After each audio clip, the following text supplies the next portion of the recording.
Boa noite, meus amigos. Estamos aqui de volta. Como sempre, começamos invocando a Santíssima Virgem Maria, o Santo Padre Pio de Pietrelcina, para que roguem a Deus que nenhuma injustiça se cometa nesse programa. Queria lembrar a vocês o curso A Consciência de Imortalidade, que eu vou proferir aqui em Colonial Heights, Virgínia, de 11 a 16 de outubro. Informações e inscrições com o senhor Eduí Ferro, pelo e-mail edui.ferro@uol.com.br ou pelos telefones 041-3527-0987 ou 041-9974-4443. Também esta semana tem algumas novidades lá no site www.seminariodefilosofia.org, na área que é aberta para o público em geral. Pela uma gravação, um depoimento que eu deixei sobre os novos descobridores do Mário Ferreira dos Santos. Toda semana aparecem novos, né? O jeito que leu o Mário Ferreira ontem, e ele avisa os outros que ele descobriu, né, um filósofo totalmente desconhecido do Brasil chamado Mário Ferreira, né? E curioso que o negócio é publicado numa seção que chama Homens que Você Deveria Conhecer, na qual consta, né, o Mário Ferreira, e logo pouco consta a Dona Irã Barbosa. Quer dizer, é um negócio absolutamente fantástico, né? Então imagina aqui no Brasil, nos Estados Unidos, você homens que você deveria conhecer, né? Walt Whitman e Michael Jackson, por exemplo, né? É mais ou menos uma coisa. Essas misturas só acontecem no Brasil. Às vezes elas são cômicas, às vezes são trágicas. Também queria convidar você para a palestra do Dr. Heitor de Paula sobre O Brasil que Desejamos, no dia 28 de agosto, no Teatro do Esporte Clube Corinthians Paulista, em São Paulo. Informações no site www.forodobrasil.info www.forodobrasil.info. Muito bem, eu ia começar também contando aqui uma historinha do negócio que aconteceu hoje, né? Se vocês abrirem o Diário do Comércio de hoje, vocês verão lá uma matéria que é reproduzida do site Mídia Mais, contando algumas coisas sobre os documentos do Foro de São Paulo, né, dizendo que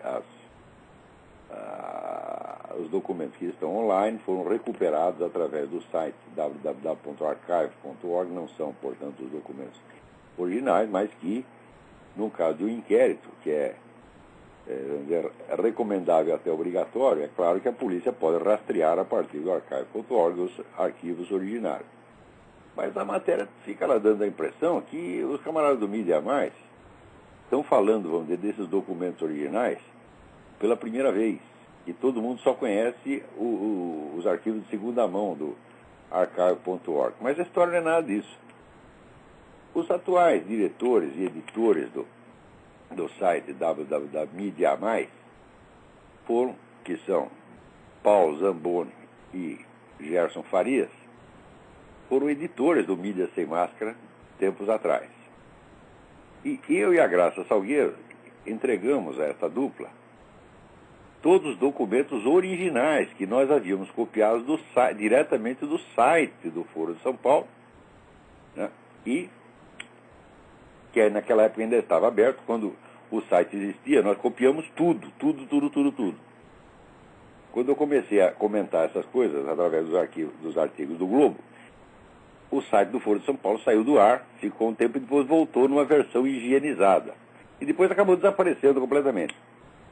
O site pertencia ao PT. De maneira que naquela época já dizer que o PT não tinha nada a ver com o Foro de São Paulo já era mentira, né? Mas copiamos os textos diretamente dali, de modo que quando eles fecharam o site do Foro de São Paulo, era tarde, a gente já tinha os documentos originais, em português e espanhol, com todos os links. E entregamos isso a esta dupla, seu Gerson e seu Paulo, tá certo? E eles botaram aquilo online, mas botaram de uma maneira assim, muito discreta. Quem quisesse localizar é impossível, não tinha nenhum link na primeira parte, né? Você precisava adivinhar onde estava aquilo. Depois de eu reclamar muito, botaram um link. Bom, daqui a pouco aconteceu o seguinte, o Mídia Sem Máscara saiu do ar. Os editores alegaram que, nessa altura, eu já estava aqui nos Estados Unidos, não podiam mais fazer nada. alegaram que foi um ataque de hacker. Eu não sei, não há prova nenhuma que foi ataque de hacker. O fato é que o site sumiu do ar. Depois colocaram no ar com uma diagramação de blog, que era uma coisa ridícula, né, e sem os documentos do Foro de São Paulo. Os documentos sumiram todos. E muito bem. Então, o que eu fiz? Eu fui no archive.org, aliás, com a ajuda de um aluno, tem um aluno que me indicou onde estavam. Então, nós fomos lá no archive.org e pegamos o que foi possível recuperar através desse instrumento de busca, de rastreamento de documentos da internet. E conseguimos mais ou menos recompor. A diferença agora já não tinha mais os links, só tinha o link para o archive.org. Ainda assim, num caso do inquérito, isso é perfeitamente válido, que dá para rastrear.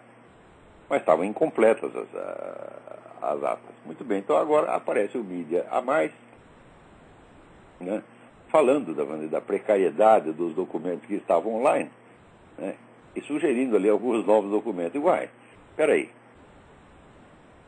Se foram eles mesmo que deram sumiço nos documentos, os documentos sumiram porque eles administravam mídia sem máscara. E agora conseguem recuperar pelo menos uma parte disso, a quem eles têm obrigação de dar? Ao Mídia Sem Máscara, obviamente. Não, só que eles saíram do Mídia Sem Máscara, criaram esse novo site chamado Mídia Mais e agora estão se promovendo. Inclusive lá recebendo uma ajudinha da Associação Comercial, essa coisa toda. Então aqui, minha gente, o fato é o seguinte: a denúncia de uma desonestidade deve ser feita honestamente. Porque senão você está, vamos dizer, querendo limpar merda com bosta, né? Isso aí não funciona, tá? Então vocês usam, por acaso, vocês usam papel higiênico usado, né? É uma coisa que eu não recomendo a ninguém. Agora, um cara, né, se quer fazer economia, ele abre lá a lata de lixo, pega o papel higiênico usado e usa 10, 15 vezes, né? Depois o pessoal reclama que ele está fedendo, ele não sabe por quê. Então é isso que esses camaradas ainda estão fazendo. Fala, esse pessoal trabalhou comigo, eu sempre dei a eles total liberdade. Nunca verifiquei contas do Mídia Sem Máscara, jamais na minha vida. Falar assim, recebessem algum patrocínio, então vocês podem gastar do jeito que vocês acharem. Quer dizer, dei a eles total confiança, né? E é assim então que responde. Ora, meu Deus do céu. Agora, quem escreveu o artigo foi o Caio Rossi. E o Caio Rossi, né, ele é membro aí do Matarica, e ele não gostou de umas coisas que eu andei falando sobre o René Guénon e Schwann. Falei umas verdades óbvias, né? E que o René Guénon e Schwann, com todos os méritos intelectuais que possam ter, estavam lá empenhados numa operação de islamização da Europa. E que, vamos dizer, com a influência enorme que foram ganhando sobre as elites intelectuais e governantes da Europa, quer dizer, a ponto de inscrever no Matarica o próprio príncipe Charles, então foram abrindo as portas à invasão islâmica, né? Então, evidentemente, eles não têm contato nenhum com organizações, nem com essas organizações de massa que promovem imigração como arma de combate cultural, nem com as organizações terroristas, porque é claro que não podem ter, né, essas diferentes operações são conduzidas por canais totalmente independentes e sem contato. Se tivesse contato, seria um amadorismo imperdoável. Então, a função deles era submeter, né, as elites intelectuais europeias. E isso eles fizeram maravilhosamente bem. Ao ponto de hoje ter protetores nos altos escalões de todos os governos europeus. Então o homem ficou indignado, todo mundo já se viu, etc. Bom, isso aí não é porque você admira um sujeito que você vai deixar de contar a história dele, né, com veracidade. Afinal de contas, o Schwann, Fritjof Schwann, quando ele voltou da Argélia, onde tinha recebido lá as iniciações, virou sheik do Matarica. Matarica, para quem não sabe, é uma organização esotérica islâmica. Quando o sujeito virou sheik do Matarica, voltou dizendo exatamente isso: eu vou islamizar a Europa. Isso foi 60 anos atrás. Decorrido desses 60 anos, você vê que a operação deu maravilhosamente certo. Agora, para quem não compreende a história, acha que a história, né, para quem foi educado aí na Vulgata marxista, acha que quem faz a história são as massas, né, isso fica um pouco estranho. Mas o fato é que a história se faz, grandes modificações sociais se fazem desde cima. Você tem que pegar a elite primeiro. Se você, no mínimo, para você enfraquecer a resistência do inimigo. E esse enfraquecimento foi o Robles, o quê? René Guénon e Fritjof Flom. Não estou negando nenhum dos méritos dele, né? Outras acusações que foram imputadas aos dois, eu mesmo acho que são injustas. Aliás, o que eu estou fazendo não é uma acusação, eu estou acusando os caras de fazer aquilo que eles disseram que estão fazendo, porra. Qual é? Né? Então, eu acho que esse Caio Rossi ficou bravo comigo e resolveu aprontar uma. Ficou esperando lá até a oportunidade. Aí a oportunidade é essa, quer dizer, atribuir ao Mídia Mais com atraso de 5 anos os méritos que são do Mídia Seu. 5 ou mais anos, né? Eu pergunto, que 5 anos? 10 anos. Eu pergunto onde estava o seu Caio Rossi, onde estava esse pessoal do Mídia Mais em 2001, quando eu estava escrevendo isso no Globo. Né? Aliás, essa semana saiu também um artigo sobre Merval Pereira. Merval Pereira é o camarada que me contratou para trabalhar no Globo e o cara que, portanto, me tirou de lá. Tá certo? Então ele me tirou do lugar, do posto, né? E esperou passar um tempo considerável e começou a escrever, né, os meus artigos com 10 anos de atraso, falando de Foro de São Paulo, mas cada vez mais parecido com o que eu dizia na época. É um negócio impressionante. Quer dizer, como é que vocês não percebem, gente, que é nesse ambiente que florescem coisas como o Foro de São Paulo? O PT só subiu ao poder porque a atmosfera brasileira é isso aí, é um negócio de... Tudo é mentirinha, tudo é vigarice, né? E são coisas que, olha, você quando quer fazer uma trapaça aqui nos Estados Unidos, pelo menos faz com alguma classe, porra. Agora, copiar, assim, um camarada com 10 anos de atraso e se arrogar os méritos, e nesse merda desse Paulo Giraldelli, que está vendendo nas bancas uma coleção chamada História Essencial da Filosofia, vocês já ouviram falar isso? Né? Já ouviram falar disso? Eu ouvi falar, eu tenho uma série de 36 vídeos e livretos publicados pela realização com o título História Essencial da Filosofia. O Paulo Giraldelli espera eu sair do Brasil, o homem saiu, está lá longe, ele pega e publica um negócio chamado História Essencial da Filosofia. Eu jamais teria a paciência de ouvir as porras das gravações do Paulo Giraldelli para saber se o conteúdo também não é copiado do meu, né? Até duvido, ele não tem nem capacidade para isso, mas para copiar um título, pô, até macaco copia, né? Então o que é isso? É plágio, vigarice, roubalheira. Porra, assim o Lula tem que estar no poder, gente. Vocês não entenderam, não? Né? Você vê, essa semana aparece lá o seu Michel Temer, né, no debate com o Índio da Costa, quando o Índio da Costa diz que o Lula propôs a transformação das Farc em partido político. O Michel Temer disse, não, de maneira nenhuma, ele não fez isso, mas ele fez com a melhor das intenções. Eu digo, mas se ele não fez, como é que foi com as melhores das intenções? O palhaço, ele se desmente na mesma frase. Ele não põe nenhuma vírgula, porra. Né? Daí aparece o outro lá, o tal do seu Walter Pomar, né, dizendo que as Farc nunca pertenceram ao Foro de São Paulo. Eu digo, o que? Olha, e depois os caras me reclamam que eu falo palavrão. Você acha que uma coisa dessa tem resposta? Pode se discutir, pode se noticiar isso assim, neutramente. O seu Walter Pomar declarou que as Farc nunca pertenceram ao Foro de São Paulo. Bom, então é o seguinte, então o Hugo Chávez estava delirando quando disse que conheceu o Raul Reis e o Lula na reunião do Foro de São Paulo. O próprio Raul Reis devia estar bêbado quando disse que ele presidiu uma assembleia do Foro de São Paulo junto com o Lula. E as atas todas devem ter sido eu que inventei da minha cabeça. Né? Então, só que inventei em espanhol, para maior requinte, né? Então, como é que se admite, vamos dizer, essa escalada da mendacidade cínica no Brasil? Uma coisa impressionante, porém ainda mais impressionante é, vamos dizer, o ar de veneração e de respeito com que o distinto público ouve essas coisas. O sujeito fala isso e não se ouve sequer em toda a plateia.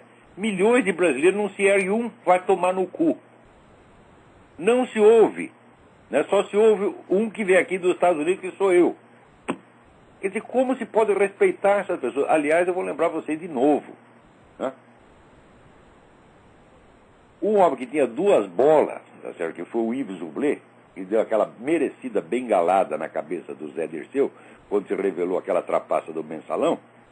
Ele estava lá na Bélgica, que tem dupla cidadania, precisou do documento no Brasil, foi buscar o documento, prenderam o homem, ele morreu na cadeia. Vocês viram isso noticiado? Teve algum inquérito para saber? Você imagina se morre um comunista na cadeia. Né? O comunista lá preso, né?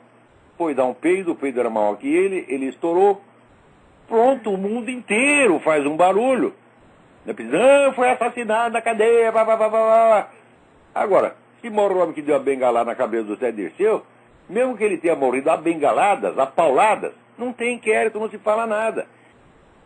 Quer dizer, essa escalada da mendacidade vem junto com a escalada da violência consentida. Porque eu vou dizer uma coisa para você. Transgredir a lei é uma coisa que esse pessoal militante da esquerda faz sistematicamente. A transgressão sistemática é parte integrante da estratégia. Integrante. Hã? Os caras anunciam, nós vamos transgredir até que a nossa autoridade será reconhecida. Porque aquele que transgride, ele mostra que a causa que ele defende está para ele acima da lei. Se estiver abaixo da lei, então a causa é relativa. Como a causa está acima da lei, então ela é absoluta. E isso é uma maneira de impor a autoridade. É uma chantagem emocional que funciona. Os caras fazem isso sistematicamente. Então, fizeram no caso do Ilzublé, fizeram no caso do Mensalão. Todo mundo sabe, ó, vê o livro do Ivo Patara. Claro, o chefe do Mensalão era o Lula. É a coisa mais óbvia do mundo, porra. É? Então, os caras vêm transgredir na sua cara, mentem na sua cara, e o país inteiro. Sim, senhor, sim, senhor. Sim, senhor, porque está com medo do quê? É? O PT está armado, por acaso? É? Eu digo, olha, se o sujeito encostar uma metralhadora na minha cara, eu sou capaz até de dizer sim, senhor. Né? Ele diz aí, declare aí que 2 mais 2 são 5. Eu, sim, senhor. Mas é só naquele momento. A hora que o sujeito virar as costas, eu pego ele. É? Mas no Brasil não tem metralhadora nenhuma. É assim, o cara do PT faz uma cara feia. Todo mundo treme nos alicerces e já começa com sim, senhor. Como é possível isso, gente? Isso é um país de cagões, de psicofantas, de puxa-saco. E é por isso que o PT está no poder. E, note bem, anos atrás, mais de 8 anos antes da eleição de 2002, eu disse, o PT não é um partido normal que aceite o rodízio de poder com outros partidos. Mesmo com outro partido que seja tão esquerdista quanto ele não aceita. O PT veio para ficar. Uma vez que vocês botam ele lá, ele nunca mais vai sair. O que está acontecendo? Exatamente. O que está acontecendo? E vai acontecer de novo. Por quê? Porque os homens são os donos das maquininhas. Não é que a Dilma tem preferência de voto. Se a Dilma tivesse 0,1% das preferências de voto, ainda assim ela estaria garantida, porque os homens são... A hora que informatizaram o voto no Brasil, fudeu, minha gente. Vocês deixaram acontecer isso. O brasileiro tem complexo de subdesenvolvido, então tudo que parece moderninho para ele tem um poder, tem um fascínio, tem uma autoridade incrível, né? Ele ficou orgulhoso, tá? Ah, aqui nós todos fazemos voto eletrônico nos Estados Unidos, eles estão atrasados, ainda usam papel. Eles usam papel aqui justamente para prevenir, pelo menos estatisticamente, a fraude. Aqui, quando tem fraude, é fraude limitada, né? Agora, no Brasil, não. É a fraude altamente tecnológica. Peraí, tem alguém na linha. Quem é? Alô? Alô, Olavo. Quem é? Tá me ouvindo? É Alexandre, de Munique. Perfeitamente. Munique? Tudo bem? Tudo bem? Isso. Tudo bem. Olha só, eu telefonei para falar de algumas das coisas que você fala, que elas também têm repercussão no setor de defesa, aeroespacial. Aí eu comentar algumas notícias aqui que eu li. Vou comentar com você. Na semana passada eu li na revista Aviation Week que o Irã e vários grupos terroristas, eles são assistidos por serviços de inteligência russa através da Síria. Isso Exatamente. Está escrito em uma revista de engenharia, ou seja, isso é coisa normal para eles. Todo mundo já sabe disso. Você vê, o pessoal tira quando a gente... A gente obtém revista técnica, revista científica, na grande mídia, mas por isso que eu estou falando. Quem lê jornal, não leia jornal, meu Deus do céu. Hã? E mais, eles estavam comentando lá que há 8 anos atrás, esses caras faziam um foguetinho à mão que tinha alcance só de 4 quilômetros de distância. Hoje em dia os caras já estão lançando foguete com 40 quilômetros. E com tecnologia própria. Ninguém consegue fazer essas coisas. Tudo isso depende de pesquisa, né? Ninguém consegue alcançar resultado desse tipo só com 8 anos. Eles também estão tendo assessoria técnica, né? Então, que negócio, a pesquisa vem pronta. Vem da Rússia ou vem da China. Pois Quer dizer, é. não é tecnologia falando- local, dependente, desenvolvida ali mesmo. Levaria 30 anos para fazer isso. Pois é, Vocês estão aí exatamente. vendo? Essa informação é importante. Agora, Israel já disse essa semana que vai bombardear aquela porra mesmo, tá entendendo? Agora, o Irã está Pois é, defendendo a Rússia pela China. Então vai ficar a guerra de Israel contra Irã, Rússia e China. Né? Nessa mesma Vai reportagem, Olavo, botando panos quentes. nessa mesma reportagem eles estavam falando isso, que eles têm meios diplomáticos, mas que se os meios diplomáticos não derem certo, eles também têm tecnologia para poder frear o avanço desse pessoal. Agora, falando um pouco do Brasil, não sei se você conhece uma empresa chamada Alcântara Cyclone Space. Não conheço. Ela foi criada para ser no formato da Itaipu, binacional também, só que com a Ucrânia. Os militares do Brasil, alguns, né, que são do programa espacial, eles não queriam que levasse isso à frente, porque ia frear o avanço do projeto do lançador de satélite do Brasil, em detrimento porque a tecnologia viria da Ucrânia, pronto, o Brasil servir só como base de lançamento. Acabou que teve discussão entre militares, jogaram até copo de água um na cara do outro lá, mas acabou que o pessoal da Alcântara Cyclone Space, que é comandado por político e cabo eleitoral, ganhou a parada e então, ou seja, deram um tchau para os militares. Né? O pessoal do Brasil perdeu mais essa. O Brasil já foi avançado nisso daí. Mas nisso, essa porcaria, quer dizer, estão aceitando coisa que em outras épocas jamais aceitaria. Né? Mas com o tempo, ela quer a rã, tá entendendo? Se você vai esquentando a água de pouquinho, a rã não percebe. Para você ter noção... Você se adapta a qualquer porcaria, tá entendendo? E problema, se você der tempo suficiente... O Brasil atualmente eles fazem satélite com a China, né? Eles pagam um dinheirão para fazer satélite com a China e o retorno que eles têm é quase nenhum, né? Porque a China decide as coisas lá, aqui no Brasil eles praticamente só acatam a decisão dos chineses e acabou que o Brasil está fazendo papel de leve trás da China. Isso aí eu estou falando para comprar componente eletrônico da China. Idiota. Papel de idiota, fica comprando componente eletrônico para a China. Acabou que agora o Brasil já não consegue mais comprar componente eletrônico para fazer os próprios projetos, porque se sujou fazendo essa compra, esse papel de leve trás para a China.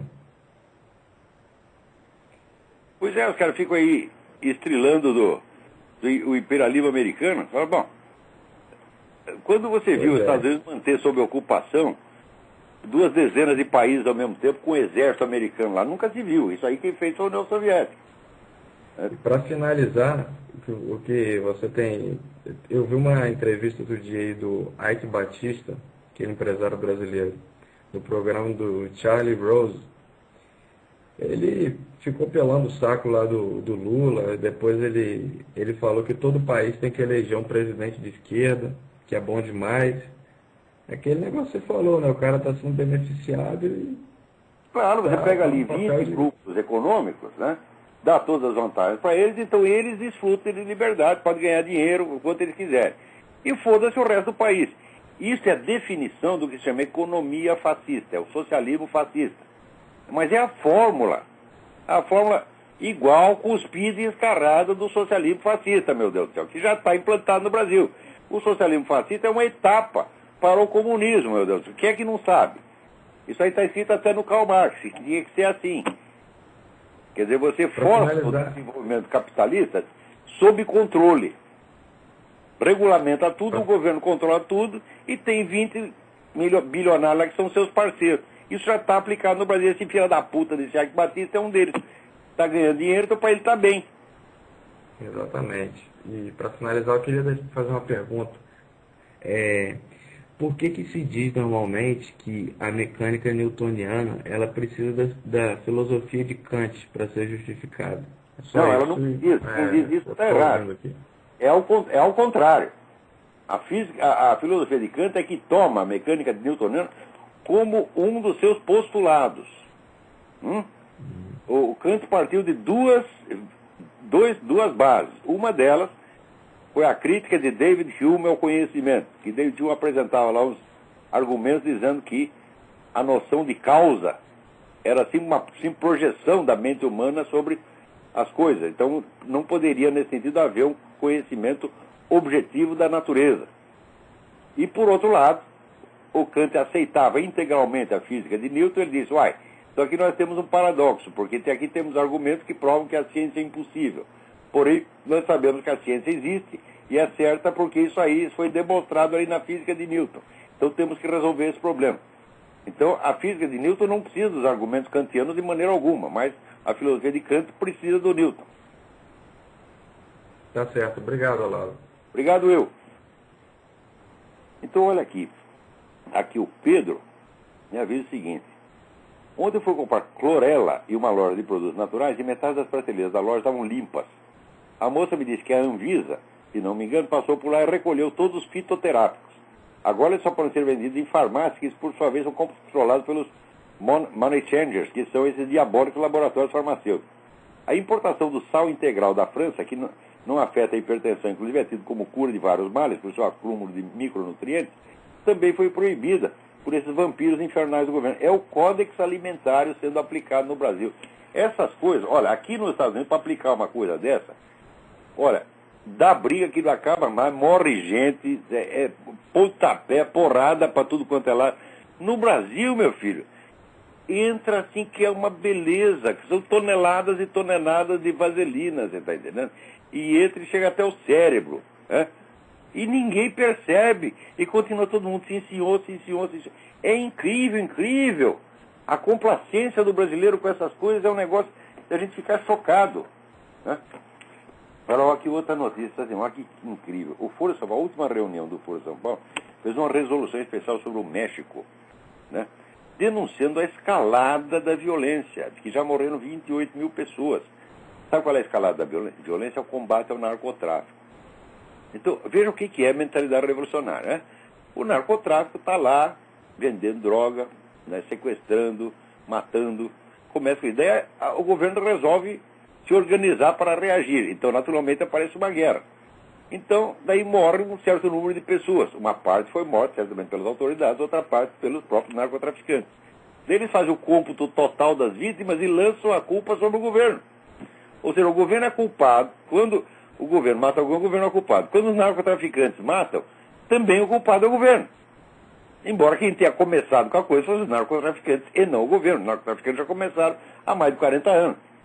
Então é mentalidade revolucionária. Quando nós matamos, mas é culpa do maldito capitalismo, que não deixa a gente vender a porra das drogas. Eles querem estar querendo drogar as criancinhas na escola. Veio o filho da puta e não deixa a gente, porra. Né? E daí a gente saca do mar, mata um soldado, e o soldado mata um dos nós, pronto. Tem 2 mortos. Culpa de quê? Da polícia. É isso o raciocínio dos caras, porra. É um negócio incrível, porra. Agora aqui, essa semana deu um rolo aqui nos Estados Unidos, porque o World Net Daily, jornal o eletrônico World Net Daily, que também publica a revista, excelente revista, Whistleblower, estavam planejando um encontro lá para a Flórida, sob o título Take America Back.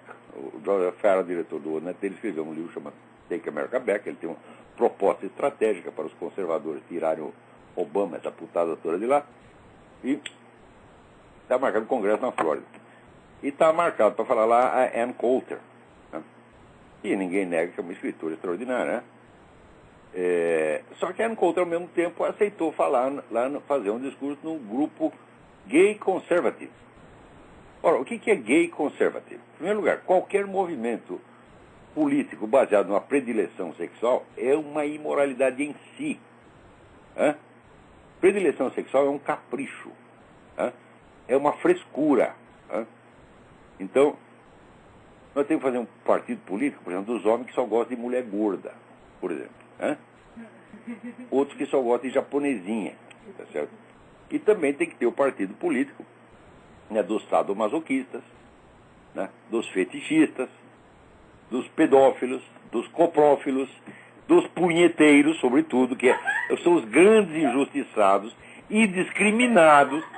Todo mundo fala, tem hétero, tem homo, né, e tem o idiossexual. Ídio vem do grego ídios, quer dizer o mesmo. Né? O sujeito só tem atração por ele mesmo, ele vê o seu próprio peru, né? Fica excitado e se tranca no banheiro, e em sua própria honrosa companhia desempenha. Tá certo? Por que não tem o partido dos punheteiros, meu Deus do céu? Então, quem quer que aceite a existência de um movimento político baseado em predileção sexual, já é um idiota. Agora, pelo menos, no mínimo, não vem dizer que é conservativo. Hã? Claro, existe gay conservativo, sempre existiu gay conservativo. Hã? Existe gay católico, sempre existiu. Só que esses caras têm que admitir que essa prática sexual deles é um vício privado. Hã? Que a gente não tem nada que humilhar o cara, cuspir na cara dele porque ele está fazendo isso. É um vício privado e não um mérito público, meu Deus do céu. Não é uma causa pública. Né? Porque eu vou fazer o seguinte, eu vou fazer uma lista dos meus pecados e vou começar a fazer um partido político para defendê-los. Né? Transformar os meus pecados em direitos, em méritos sacrossantos e em base de um programa político. Então, ninguém que se diga seriamente conservativo, sobretudo no sentido sério que a coisa tem aqui nos Estados Unidos, pode aceitar esse negócio de gay conservativo. Gay conservativo é o nome, vamos dizer, de um conservativo. É o qualificativo que se dá a um conservativo que, além de ser conservativo, é gay. É gay lá na vida dele. Agora, no partido não é para ser, não. Né? Então, porque também não existe, vamos dizer, o conservativo hétero. Ou seja, quer dizer, o sujeito que se inscreve no Partido Republicano, ele é obrigado a ter relações sexuais hétero? Não, se ele não quiser, ele não precisa. Se ele quiser ficar em casa tocando sua punhetinha, ele que fique. Se ele quiser não fazer nada, ele tem que ter outro partido injustiçado e discriminado, é o dos assexuais. Pessoas que não têm vida sexual nenhuma e não estão nem aí. O número das pessoas é enorme. E elas não são representadas. Então, agora, se tem gay conservativo, então tem que ter o pedófilo conservativo, o coprófilo conservativo, né? E assim por diante. Então, o Joseph Farah fez muito bem de dar essa chamada na Ann Coulter. E ela está lá louca da vida, brigando com o outro neto, mas totalmente sem razão. Eu não sei se precisava tirar a mulher do programa, mas pelo menos dar-lhe uma chamada tinha que dar. Né? Está aqui, ó, o artigo do Merval Pereira.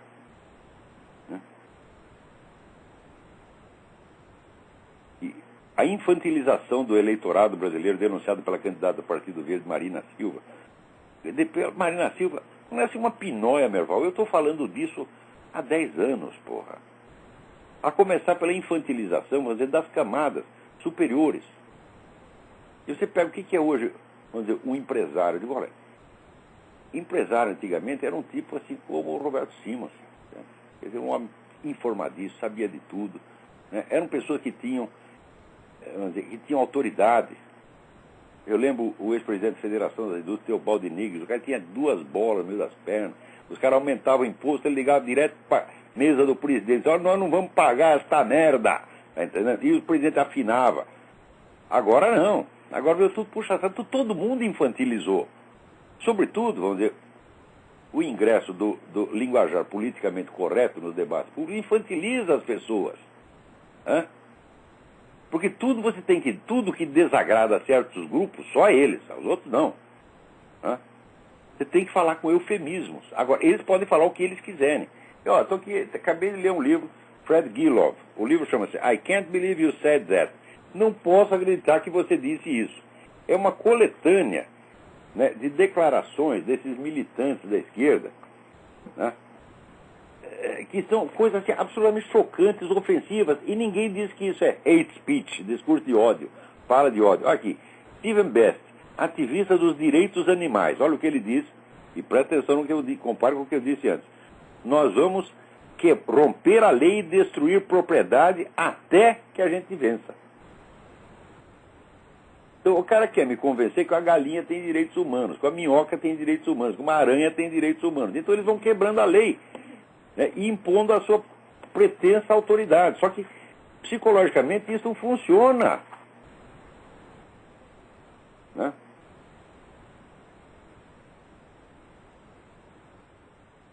Olha aqui. James Carville. foi consultor político aí da presidente da República, do tempo do Bill Clinton. Quando o seu oponente está se afogando, jogue a ele uma bigorna. Boa sugestão, hein? Eu vou pegar mais algumas aqui para você, vamos ver se a gente acha. Olha aqui, Miles Davis, o famoso trompetista, militante também.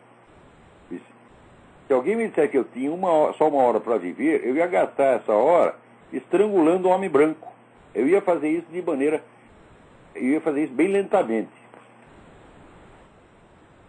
Não é uma maravilha? Agora, isso aí não é racismo, não. Se é racismo matar branco, não é. Né? Olha aqui, teve outro aqui que disse o seguinte, que aquela campanha para acabar com o DDT, depois que acabaram com o DDT, então a malária virou a ser uma peste que já estava eliminada, voltou. O sujeito disse, olha, a principal coisa que eu tenho contra o DDT é que ele cria problema de superpopulação. Morre menos gente. Então, né, tem que matar pessoas para diminuir a população.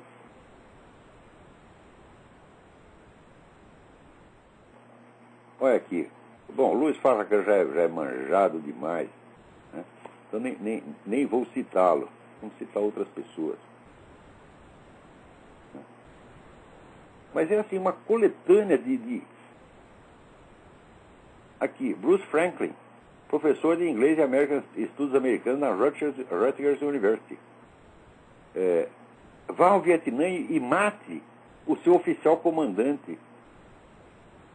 Torne-se um mecânico de aviões e aprenda a fazer sabotagem.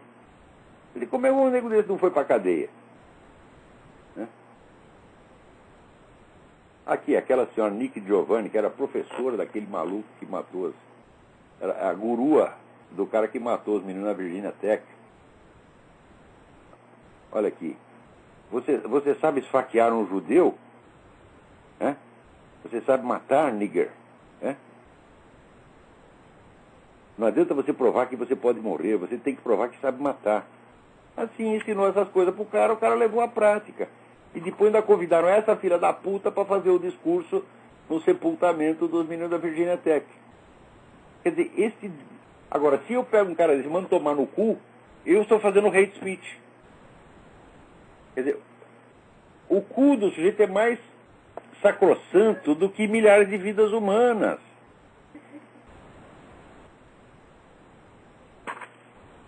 Aqui, José Ángel Gutiérrez, professor da Universidade do Texas, né?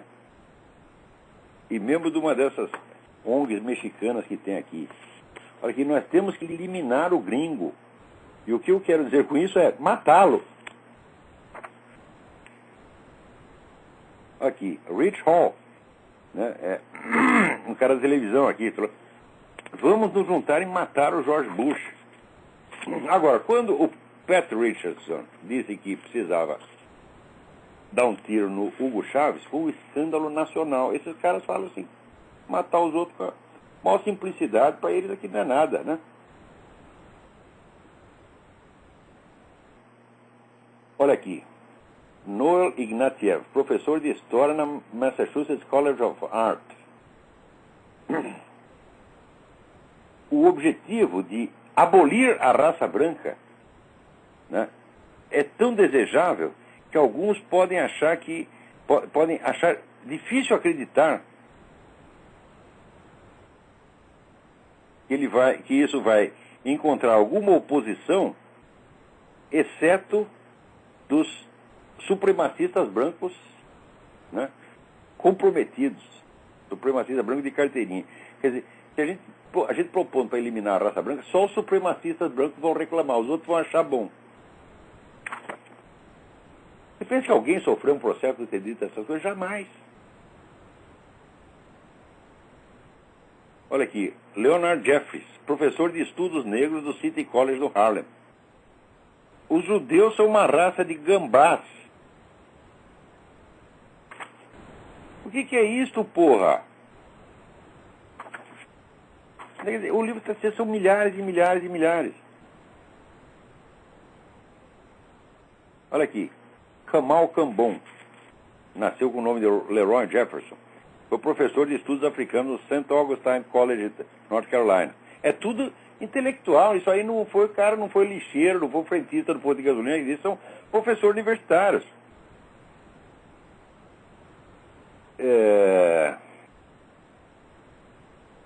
E finalmente eu quero dizer que nós precisamos de uma ideia, né?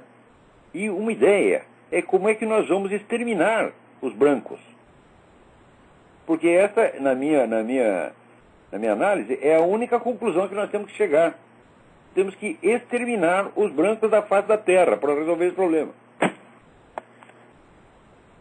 Quer dizer, é a pregação do genocídio aberta. Agora, se você permite que esses caras falem nessa linguagem e que eles tapem a sua boca quando você quer fazer uma pregação evangélica na rua, você reconheceu a autoridade deles.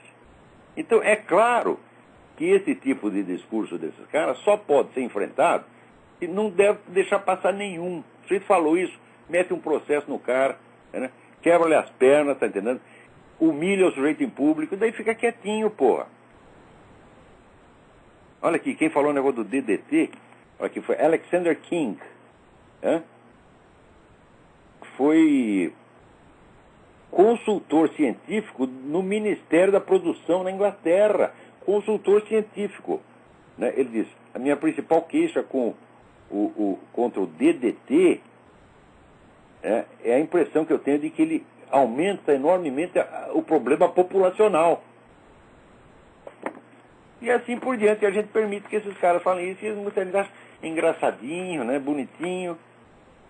Agora, outra notícia, essa aqui saiu no net dele, diz que a China, tem no boletim G2 do Joseph Ferner, a China está mandando dinheiro para os cartéis de drogas da América Latina. Cartéis de drogas, só tem um cartel de drogas, que é FARC, porra. Então, leiam lá no net dele, e você vai ver. Mas essa conexão dos governos e países comunistas com droga já vem de muito tempo. Eu já mencionei o livro Red Cocaine, Joseph Douglas. Você tem que ver que, na verdade, quem transformou as drogas num problema de grandes proporções foi a ação da KGB na América Latina. Foi um negócio planejado.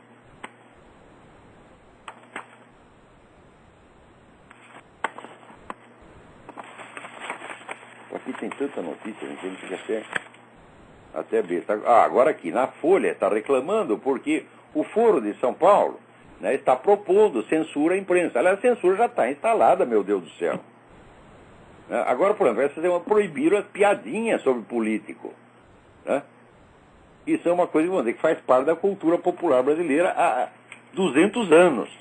De repente, um merda de um burocrata cismou que aquilo não pode, e pô, não pode mais, e o pessoal aceita isso. Eu digo, olha, o número de notícias suprimidas, de fatos ocultados durante os 20 últimos anos, supera em proporções, assim, incalculáveis a censura no tempo dos milicos. Vocês vejam se algo do tamanho do Foro de São Paulo foi suprimido durante 16 anos no tempo dos milicos. As notícias não eram ser suprimidas nem por 16 dias. A notícia era proibida hoje, era liberada amanhã. Né? Agora, está aqui na Folha, o Foro de São Paulo, que reúne partidos de esquerda latino-americana sob a direção do PT, encerrou seu encontro lá, celebrando a iniciativa do governo da região que tenta aumentar o controle do Estado no setor da comunicação social. Quer dizer que agora doeu lá no saco do seu Otávio Frias. Então, quando tá pondo no cu dos outros, ele acha lindo, ele ajuda a esconder, porra. De repente, ameaça aí pro lado dele, agora não quer mais. Censura a imprensa. Mas o que vocês fizeram comigo, cara, se não foi censura a imprensa? O cara está escrevendo sobre o Foro de São Paulo, tira ele daí, fecha a coluna dele. O que é isso se não censura a imprensa? Vocês mesmo praticaram isso, porra. Né? Agora também chega aqui, uma notícia também saiu na Folha, assim, Fidel Castro fascinado pelo livro sobre o grupo Bilderberg. É o livro do Daniel Stulin. Ora, é coisa mais natural do mundo que ele esteja fascinado com o livro. Antes do livro ser publicado, ele já estava fascinado. Eu expliquei para vocês que livros como esse, o livro do William Engdahl, isso aí é coisa do governo russo. Né? Eu falei que existem 3 esquemas globalistas competindo, eles às vezes colaboram e às vezes boicotam uns aos outros, que são o velho esquema russo-chinês, é o esquema islâmico e é o esquema dos Bilderberg. Né? Então, de repente, começou a aparecer um bocado de livro sobre Bilderberg, CFR, Rockefeller, etc, etc. E o que eles contam não é falso, é verdadeiro, está tudo bem documentado, só que esconde a participação russo-chinesa e islâmica nessa porcaria. Então, quer dizer, é uma gangue, né, denunciando a outra para se esconder por trás dela. Então, é claro que o Fidel Castro tem que gostar desse livro. Esse livro diz tudo o que ele quer. Né, porque vai dar a impressão que esse globalismo dos Bilderberg é coisa da direita. Quando não é. Esses Bilderberg fomentam todos os movimentos esquerdistas na América Latina. Né? Então, ajuda a encobrir, o tipo de denúncia ajuda a encobrir o que os caras estão realmente fazendo. Agora, olha aqui, que outra coisa incrível. Ai, ai, ai. Então, certas pesquisas federais aqui mostraram que você ensinar os jovens a abster-se de sexo até a idade do casamento é uma boa maneira de prevenir a AIDS. Eles fizeram lá os cálculos e disseram, olha, o que mais funciona é isso. Aliás, foi o sistema usado em Uganda. Você fala para os moleques, você para de comer todas as garotas, se você é viadinho, você para de comer todo mundo, modera essa porcaria e o AIDS vai baixar. E baixou. O Uganda é o único país do mundo que venceu a AIDS. Né?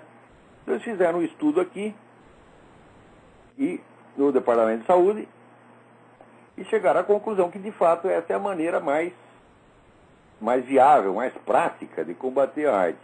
Né? O que o Departamento de Saúde fez? Mandou esconder a pesquisa. Não pode publicar isso. Isso é imoral. Você já viu isso? Quer dizer, dizer para o sujeito não fazer sexo é imoral. Né? Bom, então vamos fazer sexo, vamos fazer tudo com a mãe desses caras. Entendeu? Vamos todo mundo lá, né? Comer a mãe dele, daí vai achar bom.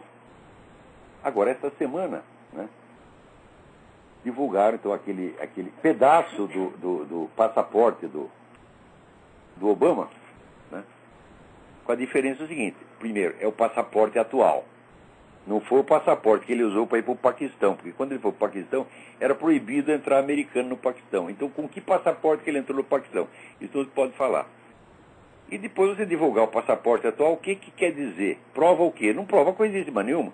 Se nós estamos discutindo os documentos que mostram a história do Obama antes dele chegar à presidência, mostrar o passaporte dele depois do passaporte que deram para ele depois dele chegar à presidência, não quer dizer nada. Então é claro que isso é para jogar areia nos olhos. Esse cara não tem um puto de um documento que preste. Então, quando revela alguma coisinha dos documentos, né, por exemplo, ele usa vários números do Social Security aqui. Inclusive o número de gente morta. Ele falsificou o Social Security. Pô. Um cara pediu ali pelo Freedom of Information Act, obteve lá os cópias do Social Security e viu que está lá o Social Security do falecido. Qualquer um que se descubra isso, meu filho, se o imigrante faz isso aqui, ele é expatriado. O imigrante que esteja aqui legalmente, falsifica o Social Security, é expatriado. O filho da puta falsifica, o Social Security está lá na presidência. É por isso que, olha aqui, uma escola na Califórnia está lá ensinando as criancinhas Lúcifer como modelo e guardião. Está muito certo, se é para votar no Obama, então nós temos que cultuar Lúcifer mesmo. Você está entendendo? Já que é para inverter mesmo, né? Chega de intermediários, Satanás para presidente, porra!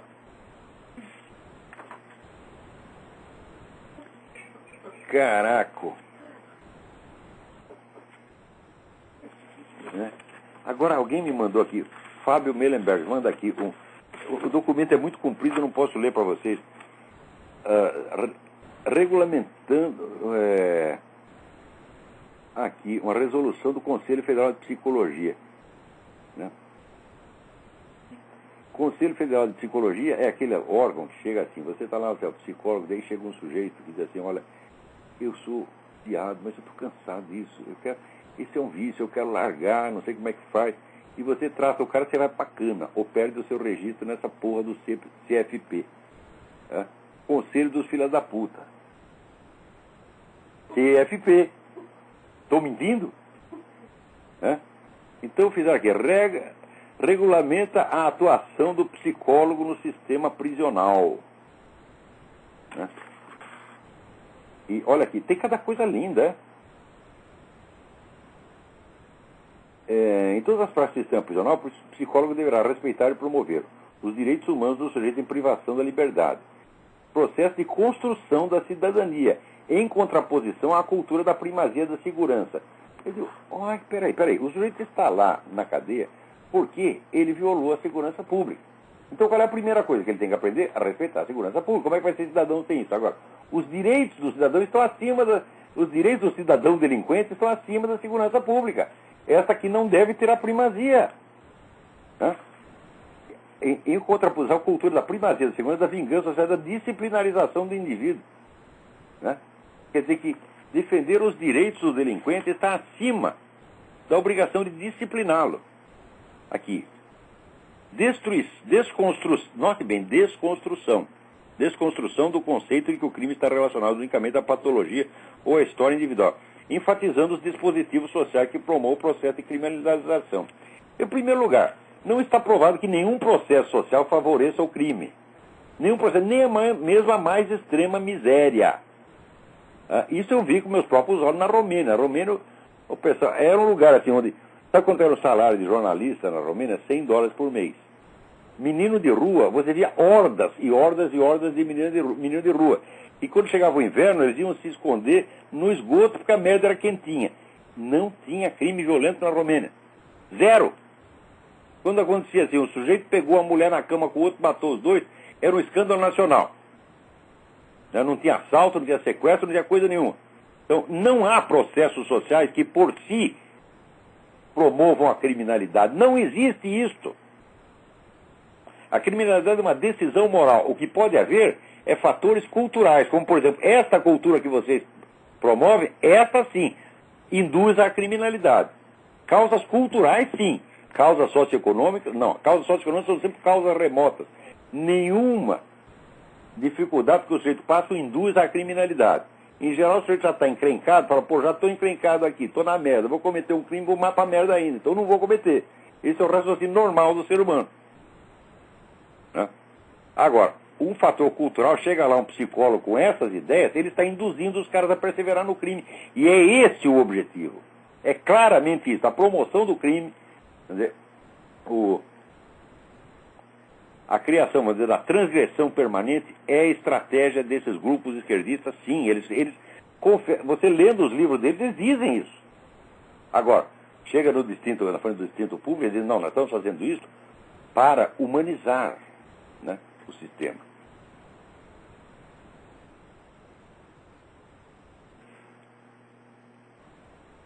Quer dizer, resgate da cidadania. A cidadania é constituída integralmente de direitos. É isso. Ele não tem obrigação nenhuma. E assim vai. Vamos ver. Olha aqui, construir dispositivos de superação das lógicas maniqueístas. Na cabeça desses caras, você achar que o crime é maniqueísmo. Porque tudo tem dois lados, meu filho. Né? Chegou o sujeito e estuprou a sua filha de 3 anos, mas foi a sociedade que o induziu. E você, como é o representante da sociedade, você paga seu imposto, seu trabalho, então você que foi culpado. É assim que esses caras são. Quem não vê que esses caras são sociopatas, meu Deus do céu? Eu acho que não tem profissão que tenha mais maluco do que psicólogo. Você tem que ler os livros do Dr. Thomas Szasz, S-Z-A-S-Z. Né? O mito da psicoterapia. Leia lá o mito da psicoterapia. E o cara é aqui, é catedrático de psiquiatria. Está aqui o Walter Pomar, dizendo que o Walter Pomar, diretor do Foro São Paulo, secretário de Relações Internacionais do PT, fez uma declaração categórica, onde negou a presença de integrantes das Farc no Foro. E diz, as Farc jamais participaram do Foro de São Paulo. Vai tomar no cu, vai tomar no cu. Walter Pomar, se eu encontrar você, eu te dou um pontapé no meio do cu. Pode me processar por crime de ameaça. Hein? Eu já falei, viu? Você não tem o que temer, porque você não tem cu. Que coisa, até onde vai o cinismo desses caras, pô? E a paciência do Brasil com isso. Ai, meu Deus do céu.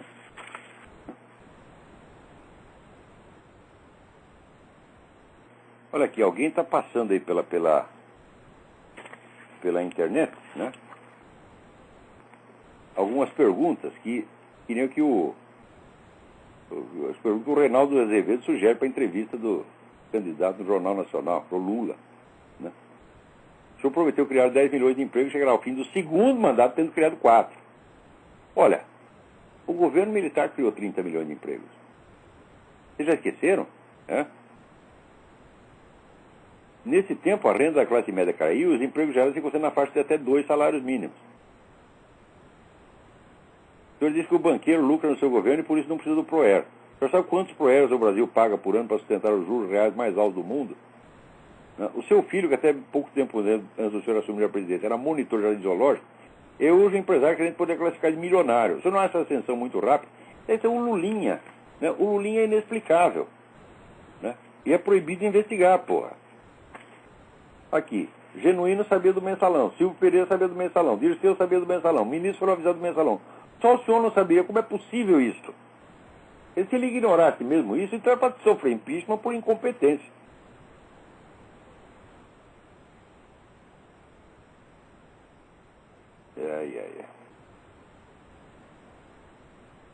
Então vamos lá. E daí tem aqui, vamos relembrar as qualidades do nosso presidente. Ele não estudou, ele nunca trabalhou. Isso é a pura verdade, o Lula nunca trabalhou. Ele só fez militância. Que nem o Obama. O Obama jamais teve um emprego na vida. Né?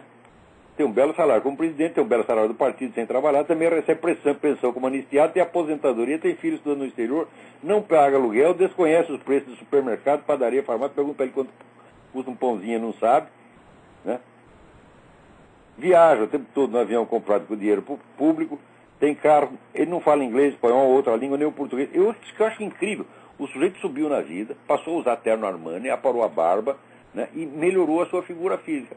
Mas ele não tentou nem um pouquinho melhorar o estado do seu cérebro. Isso já mostra a escala de valores do filho da puta.